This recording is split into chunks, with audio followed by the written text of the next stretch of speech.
আমাদের এখানে মাননীয় সচিব আছেন অচিন্ত্যবাবু, উনি এবং আমি দুজনেই ছাত্রছাত্রী এবং শিক্ষকদের সঙ্গে কথা বলেছি। আমরা সমস্ত ছাত্রছাত্রী অভিভাবক সহ কালকে তাদের আমরা 11:30টার সময় উচ্চ মাধ্যমিক শিক্ষা সংসদের আমাদের যে হল আছে মিটিং রুম শরৎ সম্মেলন কক্ষ, সেখানে তাদের ডেকেছি।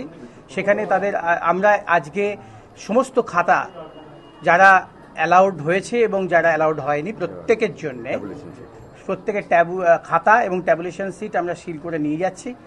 সেটা আমরা আজকেই সেগুলো দেখে নেব, বিচার করব, কোনো গন্ডগোল আছে কিনা সেটা দেখব, কোনো ডিপারচার যারা পাস করেছেন তাদের ক্ষেত্রে ঘটানো হয়েছে কিনা সেটা দেখব। সবটা বিচার করে কালকেই আমরা সিদ্ধান্ত নেব এবং ছাত্রীরা যারা এখানে ছিলেন তারা প্রত্যেকেই আমাদের এই বক্তব্য মেনে নিয়েছেন। তারা কথা দিয়েছেন যে তারা আজকে বাড়ি চলে যাবেন। আগামীকাল তারা প্রত্যেকেই 11:30টায় সল্টলেকে আমাদের বিদ্যাসাগর ভবনে আসবেন।